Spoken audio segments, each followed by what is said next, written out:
Hai, Assalamualaikum. Jumpa lagi sahabat bersama ilmu pengetahuan alam fisika. Kali ini kita melanjutkan materi usaha tentang pesawat sederhana. Apa itu pesawat sederhana? Pesawat sederhana. Pengertian pesawat sederhana.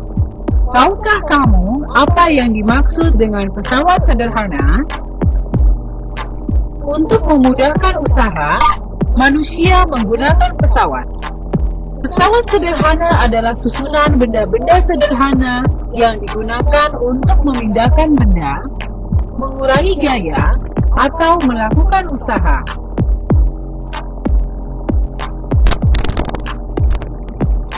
Beberapa tujuan menggunakan pesawat sederhana adalah merubah gaya. Contohnya tang untuk mencabut paku, dongkrak untuk mengangkut ganda roda mobil. Mengubah energi, contohnya dinamo mengubah energi mekanik menjadi energi listrik. Mesin uap mengubah energi panas menjadi energi mekanik.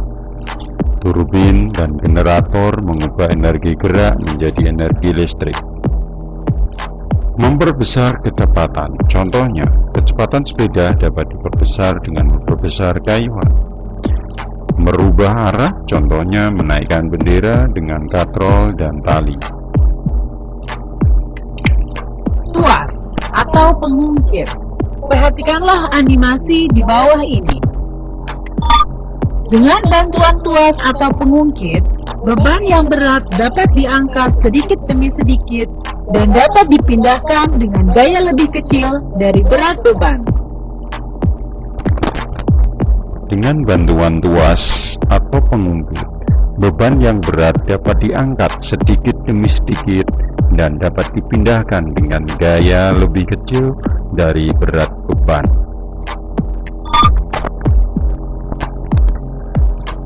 Perhatikan, di sini adalah titik kuasa atau F. Di sini adalah titik tumpu. Di sini adalah titik beban. Beban mempunyai simbol W. Lengan yang dekat beban disebut lengan beban atau LB. Lengan yang dekat dengan titik kuasa disebut lengan kuasa atau LK. Pada tuas berlaku prinsip atau asas tuas yang berbunyi sebagai berikut. Beban dikalikan lengan beban sama dengan kuasa kali lengan kuasa. Beberapa model tuas. Tahukah kamu pengelompokan model-model tuas? Beberapa model tuas dikelompokkan berdasarkan posisi beban, tumpuan, dan kuasa. Kliklah model-model tuas berikut. Titik tumpu berada di antara beban dan kuasa. Ini adalah modelnya seperti ini. Ini kuasa, titik beban, dan beban. Yang kedua adalah yang pertama, yang model seperti ini, contohnya adalah gunting dan tang. Gunting bentuknya seperti ini. Di sini adalah beban, di sini adalah titik tumpu, dipegang adalah kuasa. Untuk yang tang sama, di sini handle-nya adalah kuasa, titik tumpu di tengah, bebannya di tepi. Bentuk yang kedua adalah beban terletak di antara titik kuasa. Beban terletak di antara titik kuasa dan titik tumpu. Contohnya adalah gerobak. Gerobak dorong, bebannya di pinggir, titik tumpunya di pinggir, bebannya di tengah, kuasanya di pinggir. Yang kedua adalah catut, mencabut paku. Tumpunya bebannya di pinggir, bebannya di tengah, kuasanya di pinggir. Beban terletak di antara kuasa dan titik tumpu. Selanjutnya adalah bentuk yang ketiga. Kuasa terletak di antara beban dan titik tumpu. Contohnya adalah staples atau stapler. Bebannya adalah kertas, kuasanya di tengah, tumpunya di tepi. Kita lanjutkan. Keuntungan mekanik tuas. Tahukah kamu apa yang dimaksud dengan keuntungan mekanik?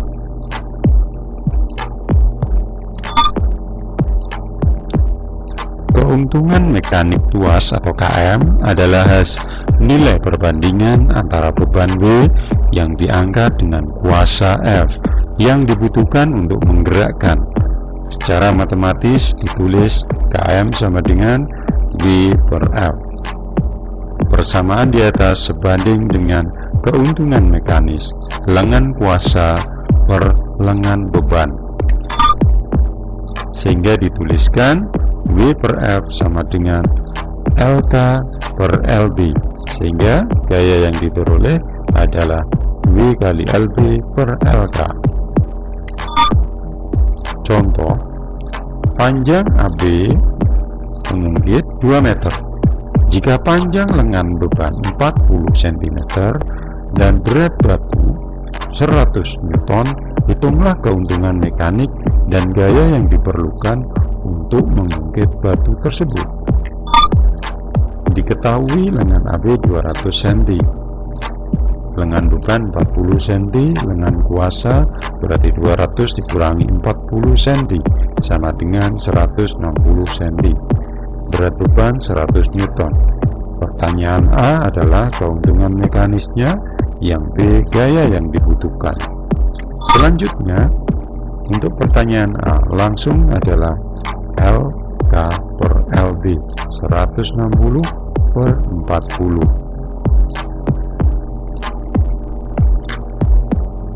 sama dengan 40. Untuk menjawab yang B, F sama dengan W kali LB per LK, berarti 100 kali 40 per 160, sehingga didapatkan 25 Newton. Apa yang kamu ketahui mengenai katrol? Katrol adalah jenis pesawat sederhana yang memiliki banyak kegunaan. Katrol ada 2 macam, yaitu katrol tunggal dan katrol majemuk. Kliklah 2 macam katrol tersebut. Katrol tunggal juga dibedakan menjadi 2, yaitu katrol tunggal tetap. Katrol tunggal tetap, perhatikan, katrol ini mengubah arah gaya. Jika kita mengangkat beban secara langsung, kita harus mengarahkan gaya ke atas. Sedang kalau menggunakan katrol, kita mengarahkan gaya ke bawah, sehingga benda terasa lebih mudah terangkat. Katrol tunggal bergerak. Katrol tunggal bergerak ditahan oleh 2 buah tali. Jadi untuk bisa mengangkat beban, paling sedikit total 2 tegangan tali tersebut harus sama dengan gaya berat, sehingga gaya minimal di masing-masing tegangan tali adalah setengah dari berat beban atau W.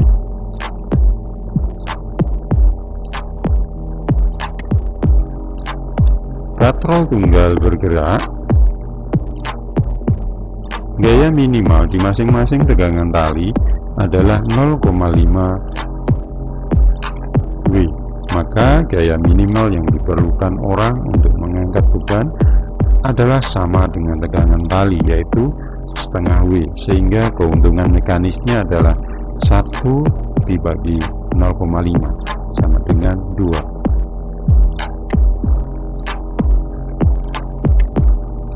Kalau keuntungan mekanis katrol tunggal tetap adalah 1 karena sama besar kedua tali. Katrol majemuk. Katrol majemuk atau katrol Sistem ini terdiri dari katrol tetap dan katrol bergerak. Katrol tetap gunanya untuk merubah arah gaya, sedangkan katrol bergerak untuk meningkatkan keuntungan mekanik. Keuntungan mekanik katrol majemuk didasarkan pada jumlah ruas tali yang menahan beban ke atas. Beberapa contoh sistem katrol antara lain katrol berganda. Katrol berganda. Katrol ini bergerak bawah, ditarik oleh dua utas tali A dan B. Kedua ruas tali memiliki tegangan yang sama. Jumlah daya tegangan kedua tali sama dengan berat benda. Jadi tegangan satu ruas tali sama dengan setengah berat benda.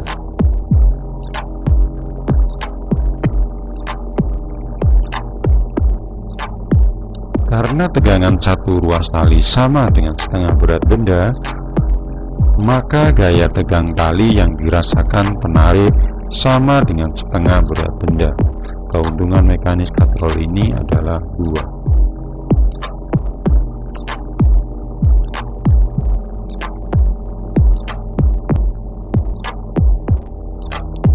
Katrol berganda.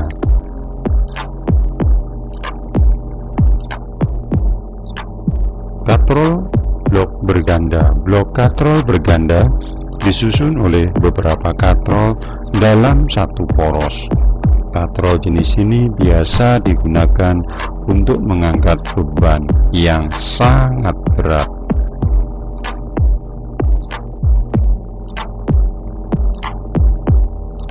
Bidang miring. Tahukah kamu apa itu bidang miring? Perhatikanlah animasi di bawah ini.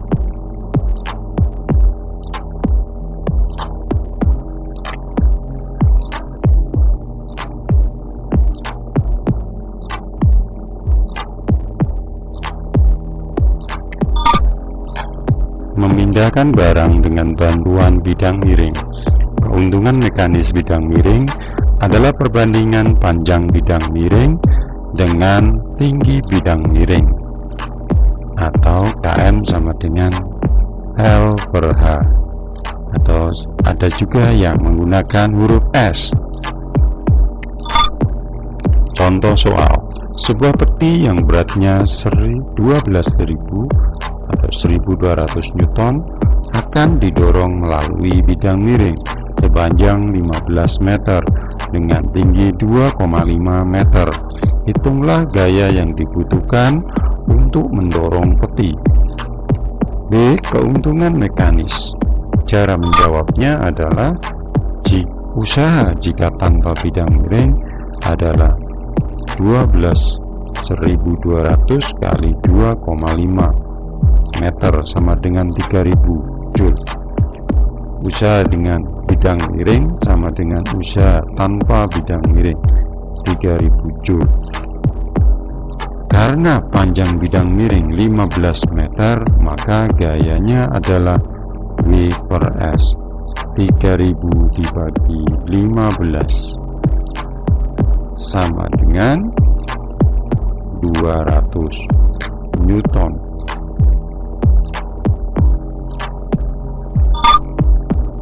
Keuntungan mekanisnya adalah L per H atau S per H. 15 dibagi 2,5 sama dengan 6. Prinsip bidang miring banyak dimanfaatkan dalam kehidupan sehari-hari. Tahukah kamu contoh pemanfaatan prinsip bidang miring?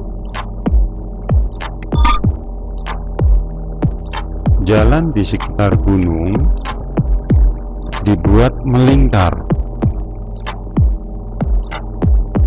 Agar kemiringannya tidak terlalu terjal, maka jalan di gunung dibuat melingkar agar mobil yang hendak naik ke puncak gunung hanya membutuhkan gaya yang kecil.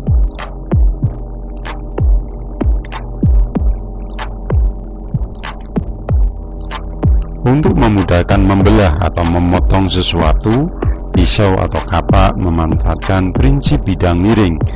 Pada pisau dan kapak, gaya vertikal yang kecil diubah menjadi gaya ke samping yang lebih besar.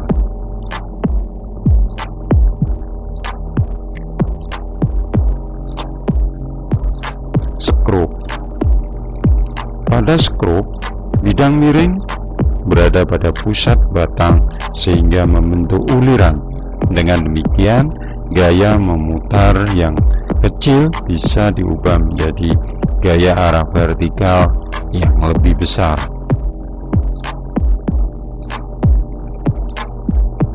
Demikian penjelasan mengenai pesawat sederhana. Kita lanjutkan dengan daya. Daya. Tahukah kamu apa yang dimaksud dengan daya? Perhatikanlah animasi di bawah ini. Massa Ani 40 kg, massa Novi 40 kg, tinggi tangga 3 meter.